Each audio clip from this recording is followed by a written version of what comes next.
Greetings, everyone. I'm Emily Hooper-Lansana, and I'm a storyteller. And I also work as Director of Community Arts at the Reva and David Logan Center for the Arts. I do work in community with youth, coaching poetry, teaching storytelling, and I'm excited to be in conversation with the other storytellers here this evening. My favorite Chicago memory. I was so excited about this. I'm a Chicagoan through and through. I've been here for a long, long time. I'm gonna say that. And my favorite memory is a couple of summers ago, there was a Donny Hathaway concert, tribute to Donny Hathaway in Millennium Park. And I had my whole family, including my granddaughter, and it was such a beautiful Chicago night. The weather was perfect, and just being out there on the lawn, just walking, I kept running into people, and everybody was there to be part of the spirit of energy, and the quality of the artistry was off the chain. Avery R. Young was one of the featured artists that evening, and every time I think about that night, I think this is what is beautiful about Chicago. Thanks. I can go next. Hi, everyone. My name is Taylor Moore. I use she, her pronouns. I am a freelance journalist here in Chicago.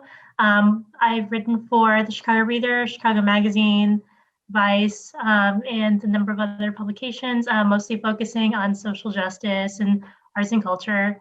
And I'm also the Secretary-Treasurer of the Asian American Journalists Association. And then for those who are visually impaired, to get a sense of what is on my screen, I'm a Chinese American woman with glasses, and I'm in a living room with blue walls. So my favorite Chicago memory, when I heard this question, my first favorite Chicago memory is super corny. In the first summer I moved here about 5 years ago, I moved here from Orlando, and I went to this outdoor movie screening in the Loop at the Pritzker Pavilion. They were showing Ferris Bueller's Day Off, so I went with my a picnic and a friend. And there was, as we were watching the movie, it got to the scene where Ferris Bueller was like hijacking the parade with like the Beatles playing, and I saw just. Sorry, this is my cat wanting to get into the conversation. Everyone started around us started getting up and dancing, and I think my first inkling that there was this sense of community and shared identity of being in Chicago, something that I'd never really experienced before, living in like this like suburbanized town. I lived in Orlando, so that was definitely corny, but something that I do treasure. Okay, my name is Avery R. Young. I am, for those who are visually impaired, I'm an African American cis male, go by the pronouns he, him, his. I am currently in a denim jacket with a gray hood, some glasses. I am Coco Smooth. And behind me is like a entertainment, is an entertainment center and the window. With all that being said, my favorite Chicago memory, and probably is just a collection of memories, growing up on the west side of Chicago, walking down North Avenue, where there's like anything from a liquor store, a storefront church, bar, and just walking down the street and getting all those different sounds that come from those different places. And like in that part of the kind of block where they kind of all kind of those sounds kind of mesh together, that crossfade is like one of my favorite parts about being in a city like Chicago. So that's it. Hi everyone, my name is Grishma Shah and I'm an artist and I'm co-director of Chicago Real Abilities Film Festival. I'm South Asian. I have brown, frizzy, but it seems to be behaving today, hair. And I've got some red lipstick on. And behind me is a picture of a motorcycle that I painted. I'm what you call a transplant. So I'm originally from India, and then my family and I, we moved over here to Chicago when I was 5 or 6.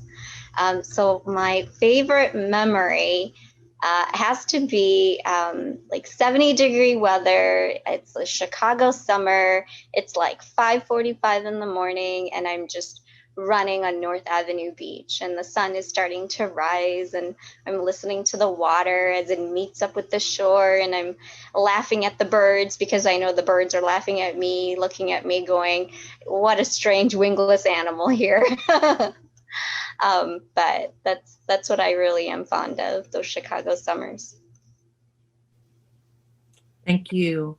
I want to share my description. I'm an African-American woman with long locks. I have on black glasses, a black turtleneck, and my background is an African print with orange and blue. So the first question that we're going to get into for the conversation tonight is, what is the most powerful story you've either written or read about healing and or race, and what made it so powerful? And I'll jump off, and I'm going to say that the most powerful story that I have performed and enjoyed about healing is the story that is the signature story of the National Association of Black Storytellers. I'm an active member of the National Association and also part of the Chicago chapter. And there is a story that we tell that is called the Cowtail Switch. And the theme of the story is that this father, who's a hunter, goes away to hunt, and he's killed, and his sons come and find his bones, and they are able to piece him back together. And it is because of what he has taught them. But the thing that makes them go and look for him is the call from his youngest child asking, where is my father? And the final theme of the story is that a person is alive for as long as we remember them. And I believe that is a signature story because we believe that the work of the storyteller is to help us to remember. And in this case, it is to remember piecing the person back together. And in the telling of the stories, to remember who we are, and that a person is alive, we hold on to each other by the telling of our stories. And I'm going to pass it to Grishma. I was hoping you wouldn't do that. So for me, actually, it was something very recent, as recent as this month. Amanda Gorman's poem during the Biden-Harris inauguration was really powerful for me. And the very specific part that spoke to me, I'd like to read it. And yes, we are far from polished, far from pristine, but that doesn't mean we are striving to form a union that is perfect. We are striving to forge a union with purpose. And while she was speaking to all of us, I felt like she was also speaking to me independently, because she was telling me, don't fear your imperfections, because it's through our imperfections that we're able to strive for purpose. So it's a profound moment for me, because I think it's great talent to be able to speak to so many people, but then also to feel like, are you sure you're not speaking to just me? I'm going to pass it to Avery. Thank you, Grishma. That's beautiful. That was a very powerful moment to see Amanda Gorman in that platform to read that poem. And, it's like, wow. The youth gonna get it. The youth gonna get it. Gonna get us together. Gonna get us all the way together. That's what's gonna happen. I think for me, it's probably a story or a poem that I wrote about Emmett Till. It's called Emmett Till, the Remix. I wrote it because I was in a school that was on Emmett Till Boulevard, and I was speaking to a class of like 7th and 8th grade young men, and they didn't know who Emmett Till was. And I'm like, well, hold up, you walk past his name every day. And so I wrote this piece, and I've been performing it for a long time, and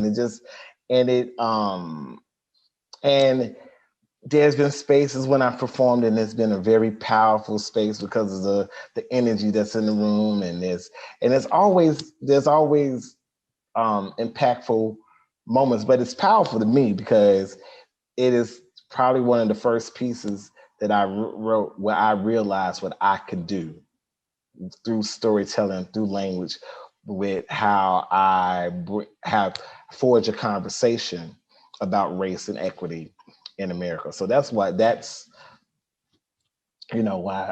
have that as the most like powerful thing and whatever, because it's a piece where I recognized my work in this overall conversation, right, and my contribution to it. Taylor.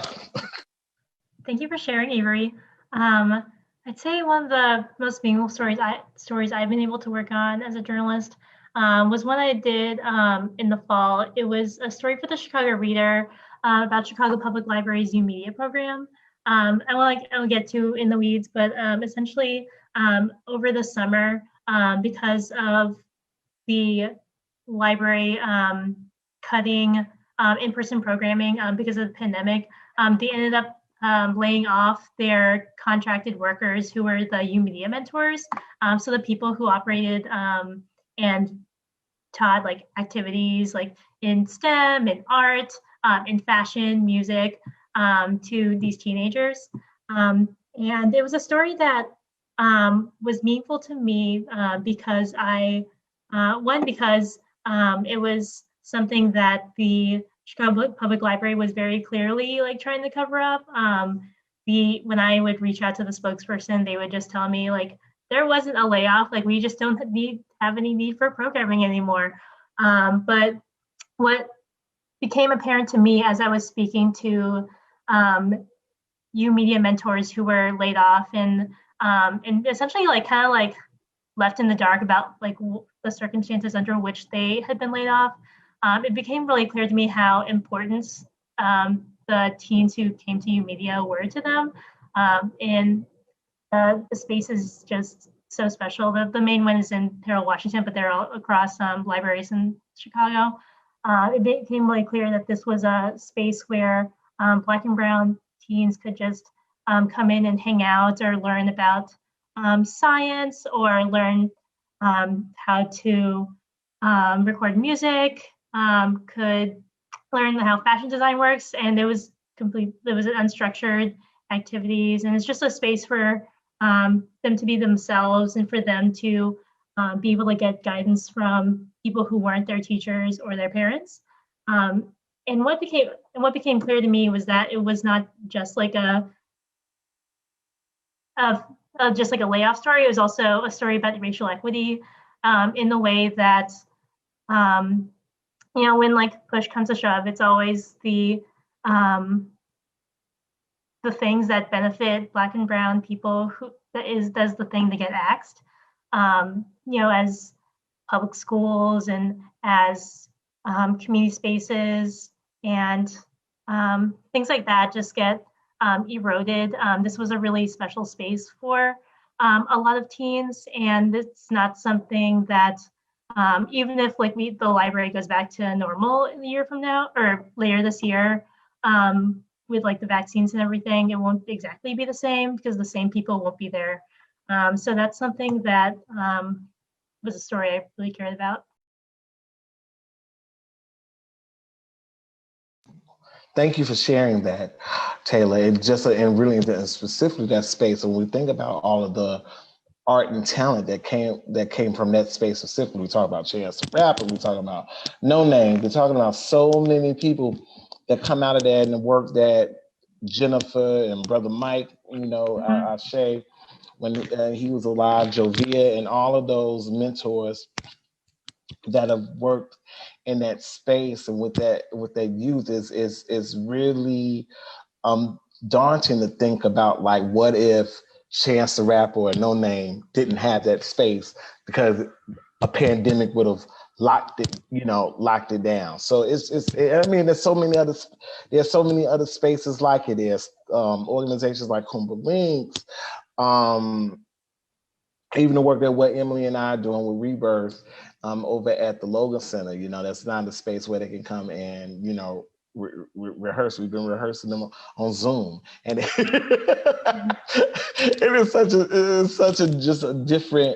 it's a different world, because a lot of the way in which, we tell stories is also through the body, not just in the confines of these Brady Bunch boxes that we've been made to kind of administer information to. But with that being said, I'll move on to the next question. It would be, how have you tried to advance racial equity in your storytelling? And I can start by answering it so that's a very different kind of question for me, or a situation, because I feel like my work is presenting the work of the experience that I've lived, which is as an African American male, and a lot of my narratives is about what happens to African American people. I am intentional in presenting a spectrum of Blackness, right? That Black people is not, or any people in that sense, is not a monolith, that there's so many variations of us. And I'm also intentional to also present these Black stories as stories of humanity, and not, be very intentional in the spaces in which I can share it and things of that nature. So I don't necessarily think about, and when I think about you specifically, Taylor, I think about how you seem to be, just reading your work, you seem to be really committed in having these stories in these papers that talk about all of the city, and not just not just a particular part of the city. So I think for me, it was easier to access an answer of how you work to make your storytelling to be racially equitable. I'm just gonna throw it back to you, Taylor. Thank you for that. Yeah, I feel like in probably most of the work I do, I try to center marginalized people. Like, most of my stories are about artists and writers who are trying to reclaim narratives, who are trying to um, um, push the boundaries of what is expected of them, or it's about people who are fighting for change through environmental justice, or um, things like that. So how I try to center racial equity in my work is just focusing on the people who may be harmed by injustices, rather than centering the people who are in power, whether that's corporations, bosses, politicians. I think being able, what, I don't want to jump too far in ahead to like later questions. But I think that's something that is definitely important of this problem of both sides journalism in the city, but also throughout the country, is this idea that we need to, that like any coverage needs to be balanced out. Like, if there's a story about climate change, then some reporters and editors feel the need to add like a climate change skeptic to the story. And it really obfuscates what the truth is to the reader. And as a journalist, my ultimate responsibility is to the reader, not necessarily to my bosses or to those who would benefit from positive coverage. Yeah, I'm really curious. I'll pass it to Emily to hear more about how you've try to center racial equity in your work? Thank you. The first thing that came to mind when I thought about this, so much of my work is not only about crafting my own performance, but about teaching others the art of storytelling and means of storytelling. And so the uh, many years ago, I was invited for the first time to perform at a storytelling festival. And I was so excited to be featured at a festival for the first time. And I told kind of what is, one of my signature stories, performing with my partner, Glenda Zara Baker. And the idea of that story is, the final line is, this is a story about how Addie and Miss Maybell learned how to tell the truth. And so it's sort of saying the moral of the story is. And a very famous white woman storyteller came up to me afterwards and said, you don't do that. You don't tell people what your story is about. You let them figure it out. And it was really like traumatizing to me, honestly, at the time, because it felt, oh, so I've broken a rule, as if there is a rule. And it took me a few months to kind of really struggle with this. And I was like, wait a minute. I come from an African tradition where at the end of every story, we say the moral of the story is, this is how I tell stories. You don't get to tell me how to tell stories. And I think that my work is about trying to help other people find their way of telling stories. And so when I'm teaching, I pretty much have the same pattern of teaching, whether I'm teaching in a community organization, whether I'm teaching at the university, wherever I am teaching, I'm trying to help people uncover what is your way. So I'm going to introduce you to everything that I know about storytelling so that you can then determine what is your way of telling stories. And so for me, that is the centering of racial equity, because we should be empowered to feel that no matter who we are, the way, not only the story that we tell is important, but I have a right to my story and I have a right to tell it in the way that I want to tell it. So passing it to Grishma. Thank you, Emily.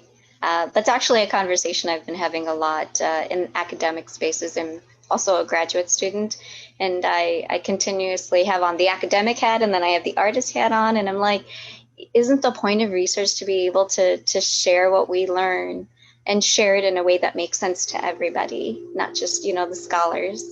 But in regards to the question that we're asking, how have I tried to advance racial equity in my storytelling?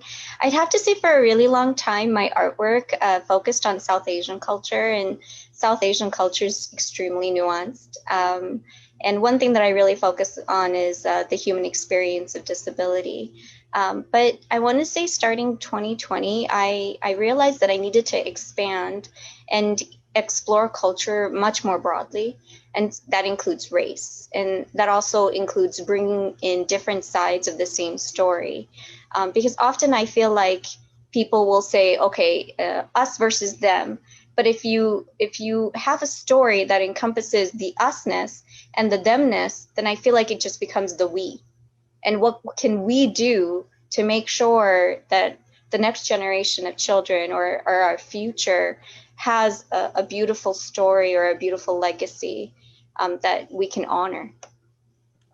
Yeah, both of what you shared, Grishma and Lee, I think is really compelling, because I feel like the what's considered like the default methods of storytelling are often just the white modes of storytelling.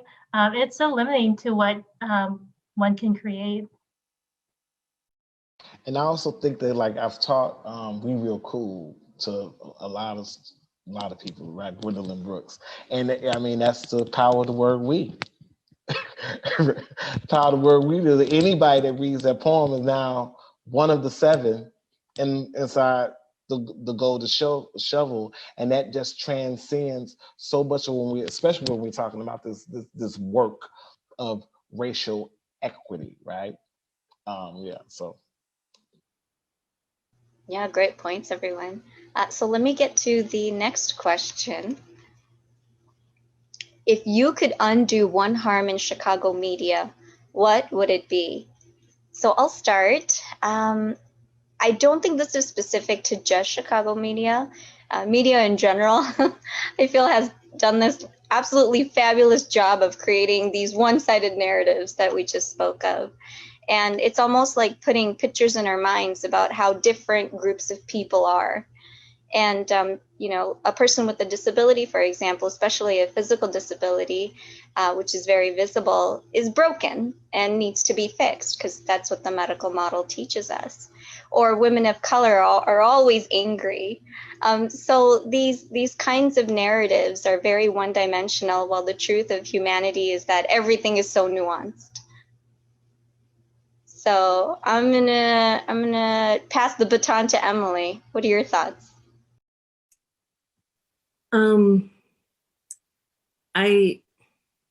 I agree that this is not specifically a Chicago issue, that it is everywhere. But I think having, been a Chicagoan for more than 30 years, that we still are experiencing such a radical dichotomy between what stories are told about the North Side and what stories are told about the South Side and what stories are told about the West Side. And the reality, I've lived all over the city during this time, and it's one of the things that I'm really grateful for. I've been everywhere. And we just have some really powerful, beautiful people. I mean, I came to Chicago because I felt like it was a place where an artist could make things happen. And you could like have a vision and you could bring it to reality.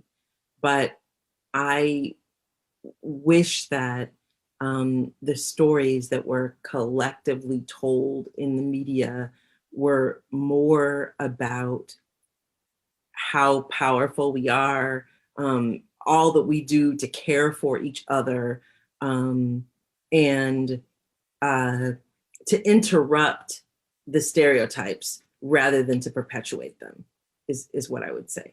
Yeah. I'm going to pass it to Avery. Wow.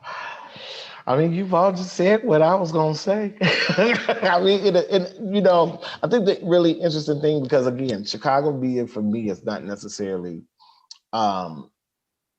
it's media, it's a machine, right?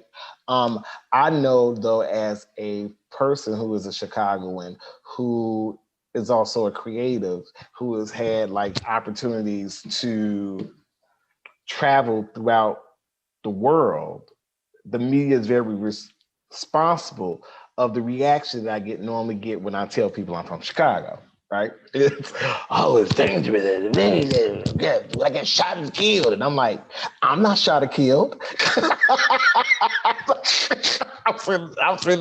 I'm here with you. That is, and yes, it has happened. And yes, it happens. But I also believe that the media can only present the practice of the citizens. So, and in that, it also then has the power to figure out the ways in which to shift an energy of a space by, again, the stories that it tells. The news will say we only reporting what happens, but the actuality is you really can't, because again, there's so many nuances.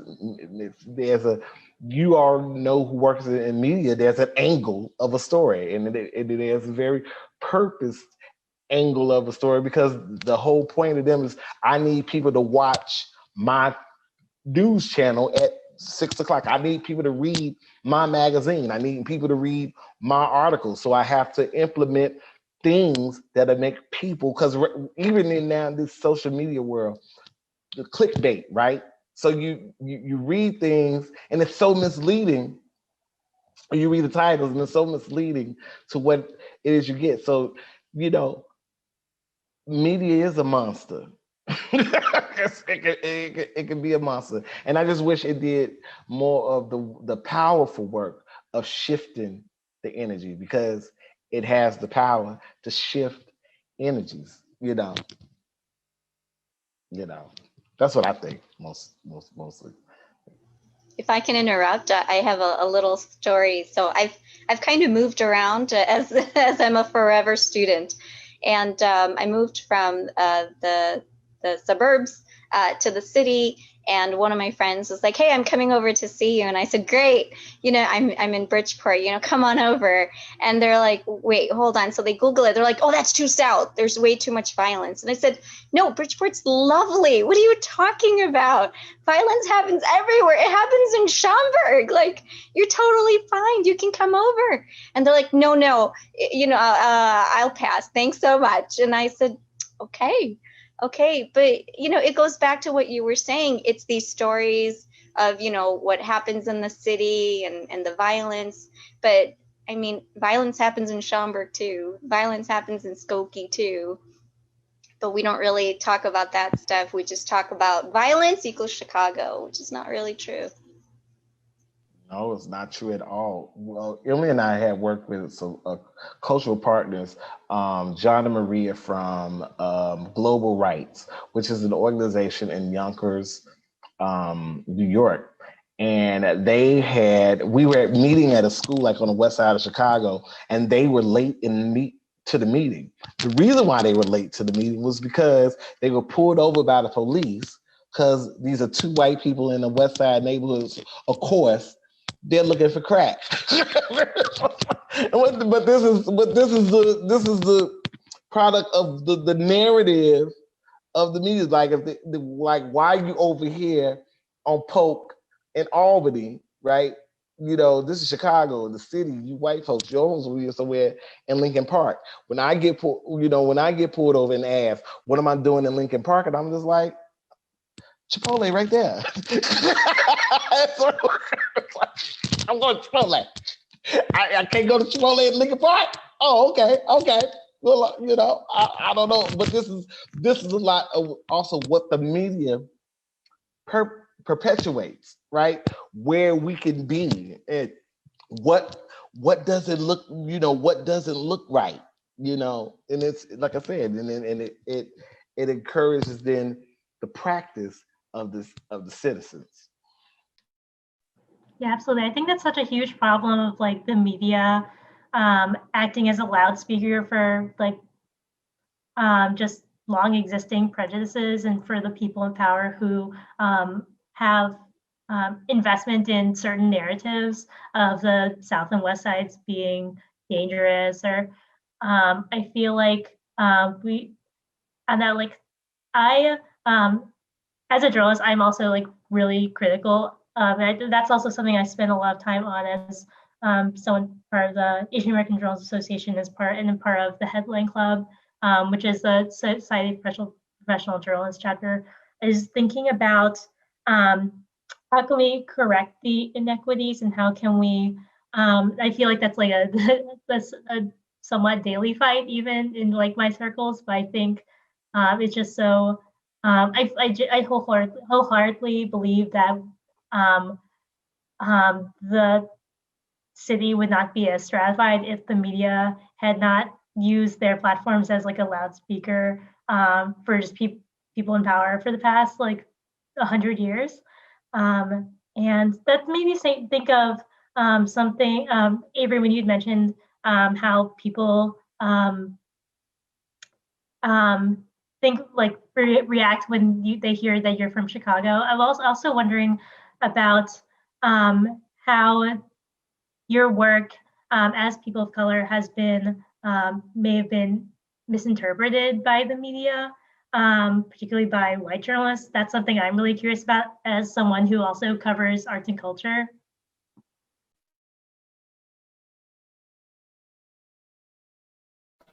I think for the most part, there is. I'm trying in the practice to create a safe space that folks can enter and learn, regardless of who. If anyone who's come to any performance of my shows, I have a pretty kind of diverse audience. Everybody's in there, but I think it's also clear to everybody in there who I'm talking to, or who I'm affirming and reassuring.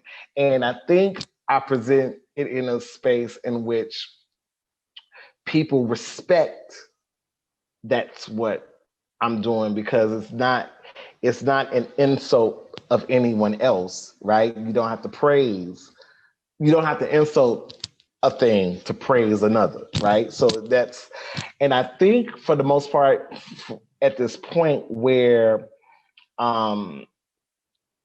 things are being written, I've had to, white journalists have been respectful. I just remember having a conversation with somebody I was talking about my big mama, and I kept referring to her as my big mama in the conversation. But then the journalist was like, "Well, with your big mama," and then I remember having to like pause. I said, "No, she's Mary Booker to you. you have to like address her name. You have to call her Ms. Mary Ann Booker. She my big mama. I'm talking about."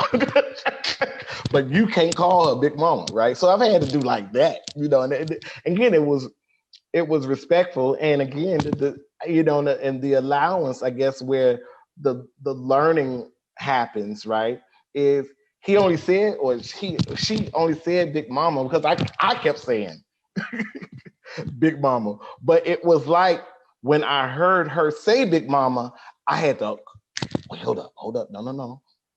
Oh no, she big mama to me.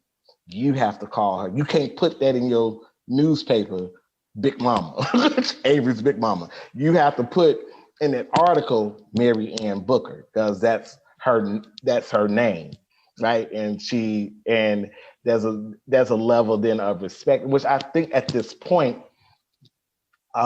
in my career and my experiences, people have. Now I've seen many stories where they get information wrong, and intentional information, because again, that's not the angle of the story, or or the truth is not relevant to what's going on in the world at that time. So there'd be a kind of a revision of the truth, and like What's I said, an example of that? oh, don't get me in trouble. Don't get me in trouble. I wonder we'd have fun. There was an article, Kevin Coble had a book come out, and I think it was a Tribune or whatever, credited kind of like him being Chance the Rapper's mentor, right? As opposed to any and everybody else like how it went down, right? But the newspaper included Chance the Rapper because one Chance the Rapper gave a quote, right? But it was like Chance had just won the Grammy or whatever, like a couple of days before the article came out. And like I said, that's how that narrative gets misconstrued. And so now, and I don't think, again, I just get very sensitive because for me at that moment, I'm like reading about a story about Jean-Michel Basquiat and Andy Warhol and how that, and I'm just like, okay, so we just can't be great on our own merit. Right? So there's always like, so yes, stuff like that, happens. And like I said, you just got, at this point, you have to be very vocal about making sure that truths aren't revised for the sake of selling a story, right? So people can click on that. So people can click on that story. So that's the work. That makes me think of how sometimes in media, like someone will be referred to as the next someone, like the next Ta-Nehisi Coates or the next like so-and-so is just, I'll move on from that, but I'm curious, Grishma and Emily, also, if you have any feedback on that, of that question of if you feel like your work has ever been misinterpreted, or if there's been just like a moment of disconnection in like how people have interpreted your work.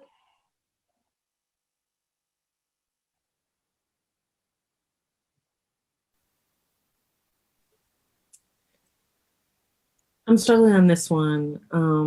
I think that I haven't had a lot of media coverage for my work. Um, I do think in general that in terms of being a more traditional storyteller, that uh, it's important that, like, storytelling is an art form that is as old as time. And there are many, many, many, many, many different ways that people interpret storytelling. But we now have a generation of people who believe that storytelling is the moth, and that is what storytelling is. And I think the moth is wonderful, but a competitive space is not the only space in which stories live, breathe, and have their being. And I feel that it's critically important that we continue to give the whole scope of a thing, and to not sort of say, well, this piece is what is storytelling. That all of the voices who are interpreting it in the ways that reflect who they are, that reflect their culture, that reflect their traditions, which is not, again, only the stories that are told, but how they're told and where they're told. I think all of that is really important. That when we go looking for the stories, that we go deep to find them. I'll just say a few things. More than journalists, I feel that people within my South Asian community have really found my way of storytelling to be different, because especially disability, it's quite a stigma. It's quite a taboo. I think the statistics are like in India, less than 3% of the population has a disability. And so, when I start talking about these very visible things that are not as sexy, I think my community tends to want to say, what are you doing? But at the same time, I always think about, well, for us to be able to, evolve as a culture or as a community, we first have to tackle, what's right in front of us. And then once we bring it out, we expose it, we talk about where it came from, where are these origins from, that's when we can move forward and really celebrate our culture. Absolutely. Thank you for sharing, Grishma, Emily, Avery. I'll move on to the next question. So next question is, imagine you're writing a story or, directing a film or whatever your media of art is. Imagine you're creating that piece of art in 2031, 10 years from now, about how Chicago has become more equitable. What is the story you would hope to write? I think for me, a story that I would hope to write is one that where one thing that's been on my mind is just the overwhelming question of like what to do with climate change, because that will also inevitably disproportionately affect Black and Brown people in the city, with the heat and the Great Lakes and everything, is thinking about how Chicago has the opportunity to become just a leader in becoming more green and decarbonizing and becoming a more livable city for future generations. I think that there's really little excuse for, especially since we have, in a democratic city, and one that is progressive. I would love to see more of a thrust behind that and in putting more resources toward that, so that people so that our people can live past like 2060. So I'll pass it on to Emily. I think that when I imagine a more equitable Chicago, one of the key things is that our city will care about all of its children, and that our children will feel that the city belongs to them, and not my city is my block or my neighborhood, but my city is Chicago and it belongs to me. And I believe that one of the most wonderful things about uh, raising a family in Chicago is that my children have felt a sense of community, being connected to, wonderful mentors like Avery, and friends who are like family, who are artists and cultural workers, and they have seen artists and cultural workers actively working and being about change. But I cannot deny that there has been significant trauma that they have experienced, despite everything that I have done to try to shield them from it, because of the difficult realities that we experience here. Things like, at one point, they were in school on the north side, my youngest two, because there was an excellent autism program there, and I have a child with special needs, and I want him to feel like everybody in this city cares Did about she him. get He has a frozen? right to this city, as much as anyone else. And with my youngest son, he was having difficulty in one of his classes, and I went to talk to his white male teacher about it, and he said to me, "Oh, the problem with him is that he's lazy." And it just he discounted his intelligence so immediately. And at that point, I knew, I'm not going to fight you anymore. I'm not going to come up here anymore having discussions with you. I'm taking my child to a place that is safe. And yes, we have, experienced loss and violence, but that violence hasn't only come in the form of violence of people toward each other. That has also sometimes come in the form of violence in terms of a lack of care and empowerment. So in my vision for the future, my sons, when they are raising their families, if they should so choose to do so in Chicago, will feel that they are in a place that belongs to them, and where we make a decision that we care deeply about all of our children, and we make the changes that are necessary to create that kind of impact. I'll pass it to Grishma. Thank you. I may have taken this like very literally, because it would, for me, I thought of it as a children's story about Chicago being the main character, who showed their friends, who would be Chicago residents, real examples of friendship and respect for everyone, especially during COVID-19.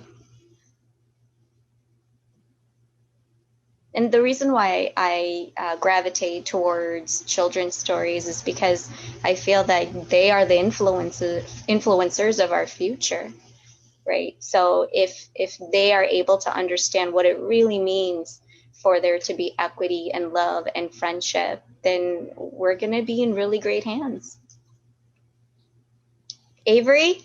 Yes, Passing it to you. something happened and I was knocked out and I'm back in, but it's all good. So I've missed some of those answers. I do know my note earlier to myself about this question. I wouldn't write such a story. Oh, it's not my work. Equity is in policy.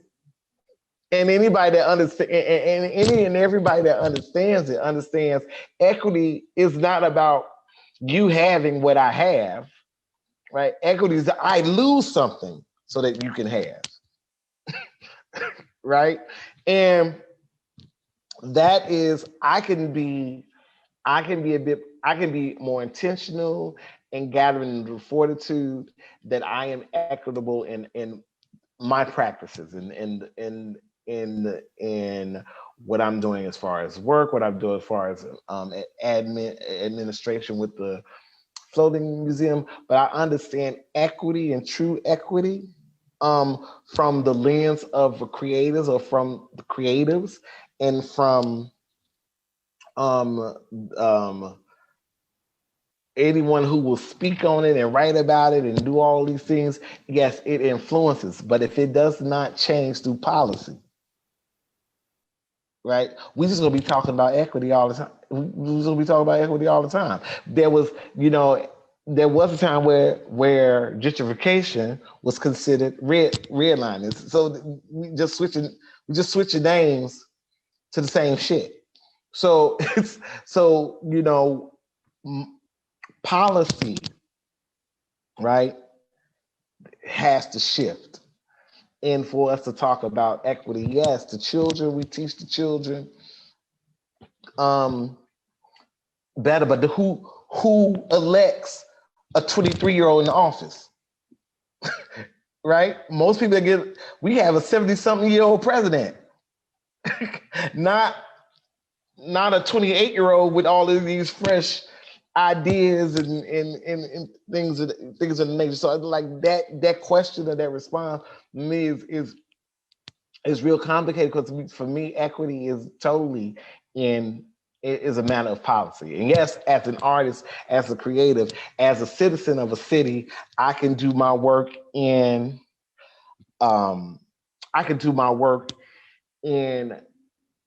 mentoring and teaching and all of all these good things. But if I'm not if the person that I've mentored is not the next mayor or legislator to put these things in order, like Onam, Emily's son, was going to school to be a lawyer, right? So he has the opportunity to work in policy in the ways and to get equity and think. And we would hope that what we've planted and put into Onam, right, carries into spaces where there can be real change.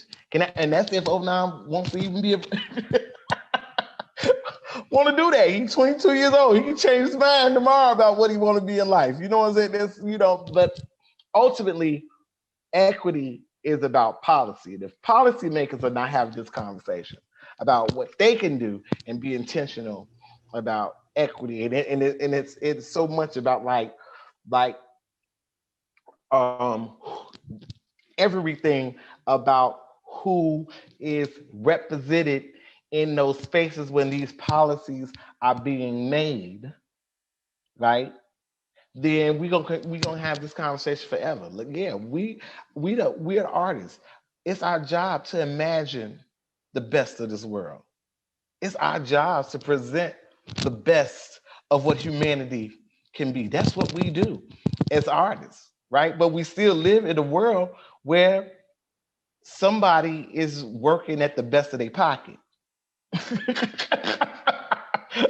At the best of their pocket, and you got to be understanding. If you want to, there's more money in things being the same as there is in things changing. I will say one thing. What about the fact that we're all constituents and that, we can connect with our policymakers so that our voices are heard, so that we are at the table? What about those? I feel like it's very important for us as constituents to be, leverage our agencies and connect with those that we've elected. Okay. And again, I think that is how we believe democracy works, but it's not. It's not. How many more people got to go in the streets and tell people stop killing black and brown folks? How many more people got to keep doing that? Right? And we tear shit up every time it happens, right? How many more times we going to do that for the policymakers to say, hey, we need to change something? And we telling them, we keep telling them, change it, stop. Hashtag Black Lives Matter, hashtag Queer Lives Matter, hashtag Trans Lives Matter. This is what we've been doing. We've been telling the policymakers, change this shit. They got to do it. They got to do it. They got to do it. It has to be more than profitable to be a politician. See, now I'm preaching, but it has to be. It has to be more than profitable to be a politician. Because some of the stuff that's happening in this administration right now don't make no sense to me for the person to be in the position that they're in. And I'll leave that alone if I get in trouble. I would just add that when we talk about equity, that it's critical that we talk about policy. It's also critical that we talk about money and, how money is distributed within the city and what that means for the places we live, the places we work, the places our children go to school, the things that format the day-to-day progress of our lives. Because being someone who has lived all over the city, it's not equitable distribution across the city. And so 10 years from now, I would hope that policy and money would make radical change.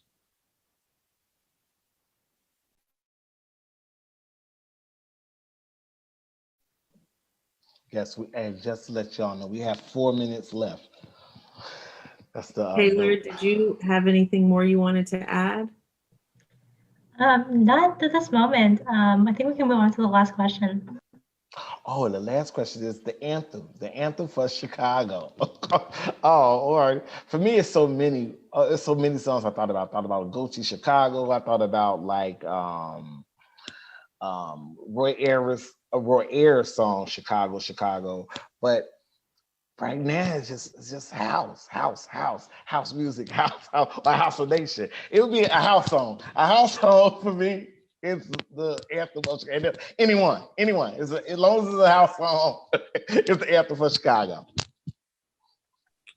I can't get it down to one, so I have to have two, and it's Chance the Rapper, 65th and Ingleside, because it just reminds me so much of some of my favorite parts of Chicago and raising my family here. And then I have to go old school and go to a deep gospel, How I Got Over.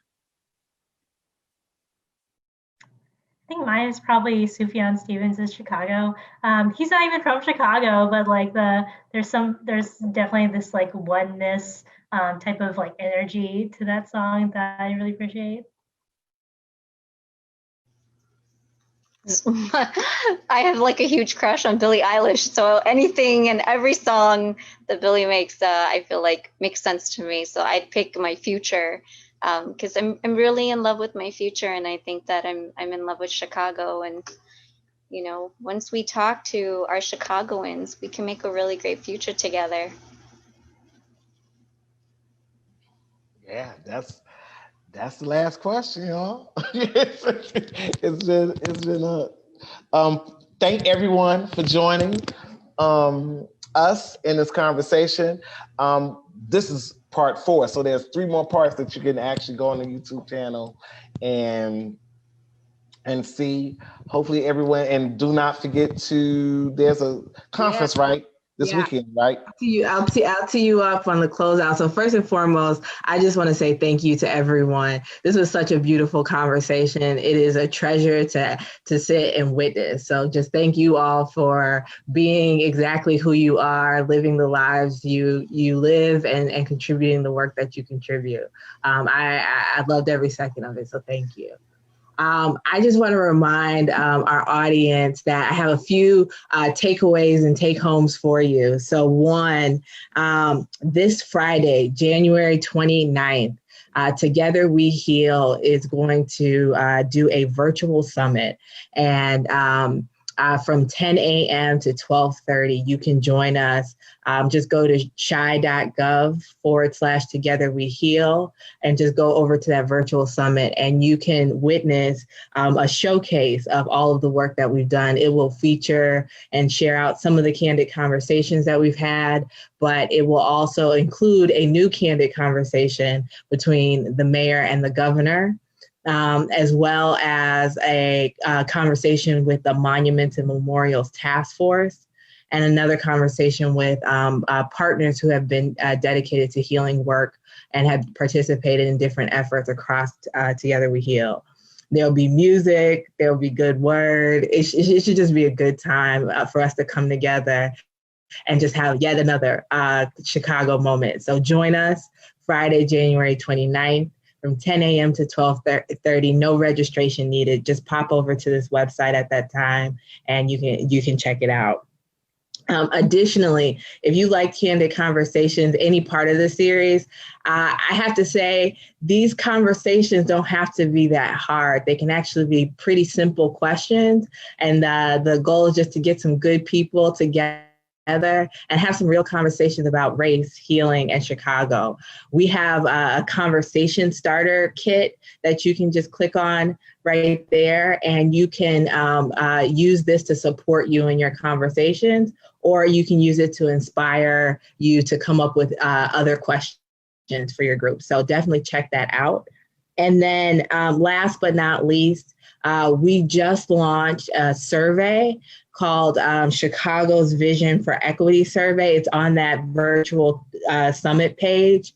If you just scroll down, you can take that survey, send it all around Chicago. What we're building is our vision for equity, our vision for healing. 213 Chicagoans have already filled it out. I want to see every neighborhood in Chicago represented. So you fill it out, share it with a friend, but help us work together to really build this vision, because I'm really sitting with the conversation about artists' contribution to equity, policymakers' contribution to equity, the resources that we need to think about, and we need to have a shared vision of what that looks like. So you can help us contribute to it by joining us and helping to tell the story.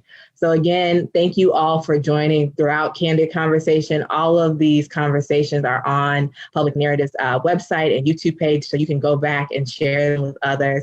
And like I said before, thank you to all of our guests this evening. Thank you for your words and thank you for your genius. I really appreciate you all. Everyone have a good night. Thank you.